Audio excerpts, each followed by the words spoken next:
He's a business and lifestyle coach with a gender-free clothing line called Limitless. He helps other creatives not only think outside the box, but blow up the box entirely. Please welcome Aiden Clark McFarland.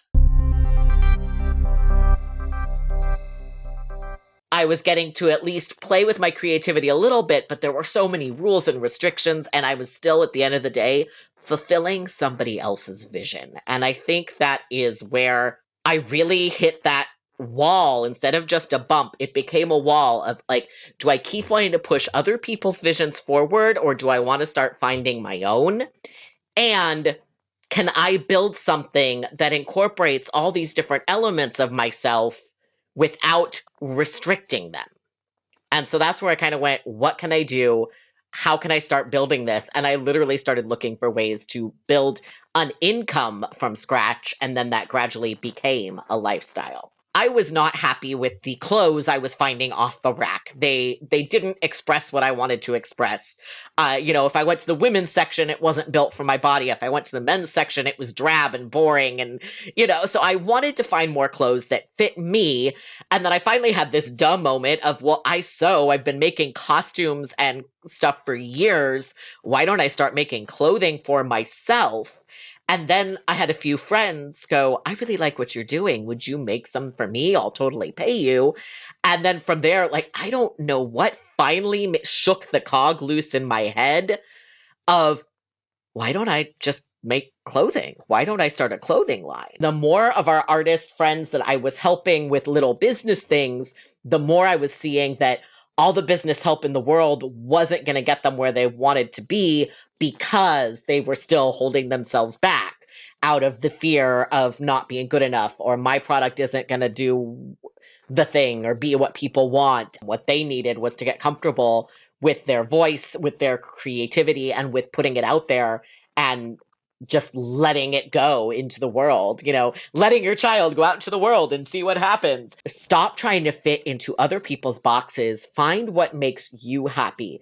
However you can now. Don't wait for the right time. Don't wait for the right moment. Don't worry about what other people are going to say or how you're going to get judged. Just do it because you love it and you want to do it, and it will make you feel more whole. Look at the materials you've used to create that piece of art.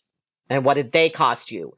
What practice and training have you done? Did you go to art school? Have you been drawing every day for 10 years and that's how you've gotten to this level?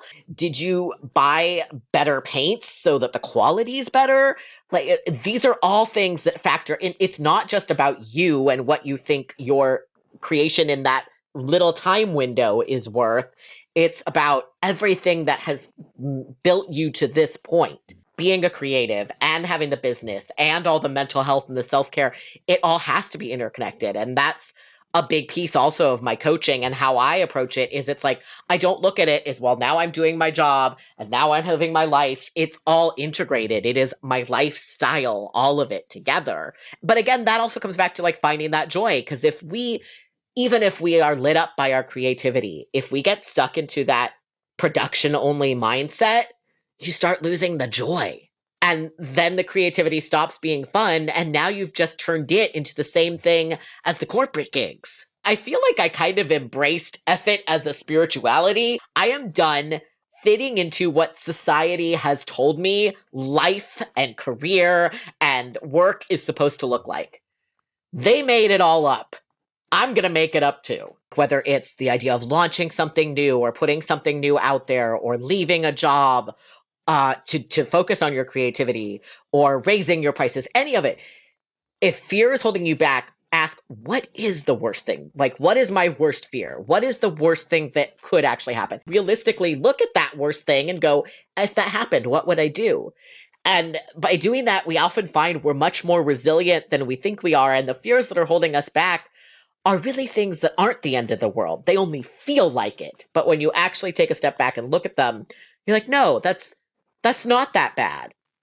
It might mean a few things have to change for a little bit, but ultimately I'd get back up and keep going, and it's not the end of the world, and nobody's going to die.